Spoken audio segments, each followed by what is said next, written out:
Primero de Samuel 29:31. Los filisteos reunieron todas sus tropas en Afec, mientras Israel acampaba junto a la fuente que hay en Jezreel. Los príncipes de los filisteos avanzaban por centurias y millares. David y sus hombres iban detrás con Aquís. Los príncipes de los filisteos preguntaron: ¿quiénes son esos hebreos? Aquís les contestó: este es David, siervo de Saúl, rey de Israel, que lleva conmigo cerca de 2 años. No he encontrado en él nada reprochable desde el día de su defección hasta el presente. Los príncipes de los filisteos, irritados, le dijeron: despide a ese hombre y que se quede en el lugar que se le asignaste, que no baje con nosotros al combate, no sea que se vuelva contra nosotros. ¿Con qué se puede congraciar con su señor sino con las cabezas de nuestros hombres?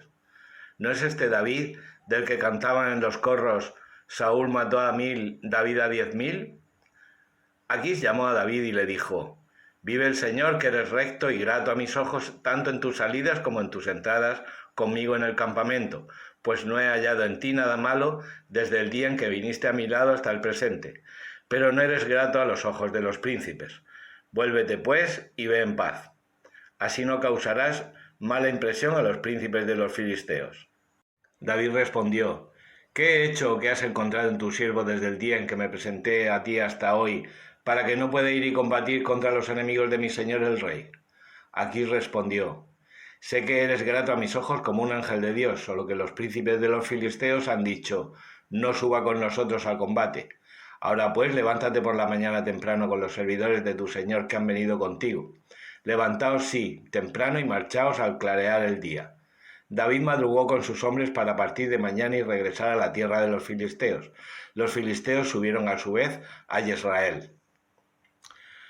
Primero de Samuel 30. Cuando David y sus hombres llegaron a Sicelag al tercer día, los amalecitas habían hecho una incursión por el Negev y contra Sicelag. La habían asaltado y prendido fuego. Habían capturado a sus mujeres y lo que en ella había de grandes a pequeños, pero sin matar a ninguno. Se los habían llevado y habían desaparecido. David y sus hombres llegaron a la ciudad y vieron que había sido incendiada y que sus mujeres, sus hijos e hijas habían sido hechos prisioneros. Gritaron y rompieron a llorar hasta que no les quedó fuerza para más. Las 2 esposas de David, Ahinoam la Jezreelita y Abigail, mujer de Nabal el de Carmel, también habían sido capturadas. David se encontró en un grave aprieto, pues la gente habló de apedrearlo. Todo el pueblo estaba lleno de amargura por su hijo o por su hija. David buscó entonces fuerza en el Señor su Dios. Y dijo al sacerdote Abiatar, hijo de Ahimelech: acércame el efod. Abiatar acercó el efod. David consultó al Señor: ¿persigo a esa banda? ¿Le daré alcance? Le respondió: persíguelos, pues ciertamente les darás alcance y lograrás librarlos. David marchó con 600 hombres y llegaron al torrente Besor, donde algunos se quedaron. Prosiguió con 400 hombres, quedando sin atravesar el torrente Besor 200 hombres que estaban rendidos. Encontraron en el campo a un egipcio y lo condujeron hasta la presencia de David. Le dieron pan para que comiera y agua de beber, además de un trozo de torta de higos y 2 racimos de pasas. Comió y se reanimó, porque no había probado bocado ni bebido agua los últimos 3 días y 3 noches. David le preguntó: ¿quién eres y de dónde vienes? El joven egipcio respondió: soy siervo de una amalecita, pero mi señor me abandonó cuando caí enfermo hace 3 días.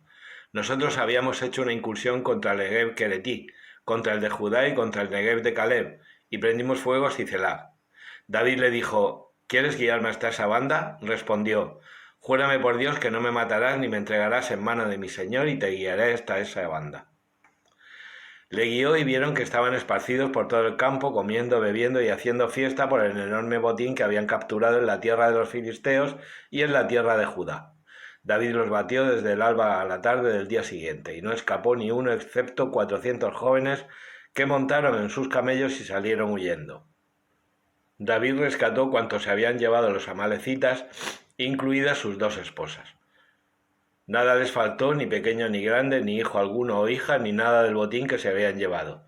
David lo recuperó todo. Se apoderó tanto del ganado menor como del ganado mayor, y lo condujeron delante de él diciendo: este es el botín de David. Al llegar donde estaban los 200 hombres que, exhaustos de seguirle, había apostado en el torrente Besor, estos salieron al encuentro de David y del pueblo que venía con él. David se acercó a la gente y les preguntó si estaban bien. Entonces algunos perversos y desalmados de los hombres que habían ido con él tomaron la palabra. Puesto que no han venido con nosotros, no les daremos parte del botín que hemos recuperado, sino solo su mujer y sus hijos. Que los cojan y se vayan. David replicó: Hermanos míos, no obréis así con lo que nos ha dado el Señor, que nos ha protegido y ha entregado en nuestras manos esa banda que vino contra nosotros. No se hable más de este asunto, pues será igual la parte del que baja al combate que la del que se queda con la impedimenta. Ambos repartirán por igual. Y de aquel día en adelante dejó establecida esta norma y costumbre en Israel hasta hoy. David volvió a Sicelag y envió parte del botín a los ancianos de Judá y a sus amigos, diciendo: Ahí tenéis una bendición para vosotros del botín de los enemigos del Señor. A los de Betel y a los de Ramot del Negev, a los de Yatir y a los de Aroer, a los de Sifemot y a los de Estemó, a los de Racal y a los de las ciudades yerahmelitas, a los de las ciudades kenitas y a los de Jormá, a los de Borasán y a los de Atac, a los de Hebrón y a todos los lugares por donde había pasado David con sus hombres. Primero de Samuel 31. Los filisteos entablaron combate contra Israel. Los israelitas huyeron ante ellos y muchos cayeron muertos en el monte Gelboé. Los filisteos acosaron a Saúl y a sus hijos y dieron muerte a Jonatán, a Abinadab y a Malquisúa, hijos de Saúl. El peso del combate cayó sobre Saúl. Los arqueros dieron con él y quedó aterrorizado ante ellos. Saúl dijo a su escudero: Desenvaina la espada y atraviésame con ella, no sea que vengan estos incircuncisos y hagan escarnio de mí. Pero su escudero no accedió, por el gran miedo que tenía. Entonces Saúl cogió la espada y se echó sobre ella. Cuando el escudero vio que había muerto, se echó a su vez sobre la espada y murió con él. Aquel día murieron juntos Saúl, sus 3 hijos, su escudero y toda su gente. Cuando las gentes de Israel del otro lado del valle y de allende del Jordán vieron que los israelitas habían huido y que Saúl y sus hijos habían muerto, huyeron también abandonando las ciudades. Los filisteos vinieron luego a asentarse en ellas. Al día siguiente los filisteos fueron a despojar los cadáveres y encontraron a Saúl y a sus 3 hijos caídos en el monte Gelboé. Le cortaron la cabeza y le despojaron de sus armas, que enviaron por el contorno del país filisteo para dar la buena noticia a los templos de sus ídolos y al pueblo.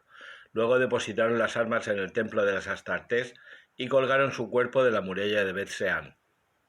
Cuando los habitantes de Yabes de Galaad se enteraron de lo que habían hecho los filisteos con Saúl, los más aguerridos se pusieron en camino durante toda la noche y retiraron de la muralla de Bet-Seán los cuerpos de Saúl y de sus hijos.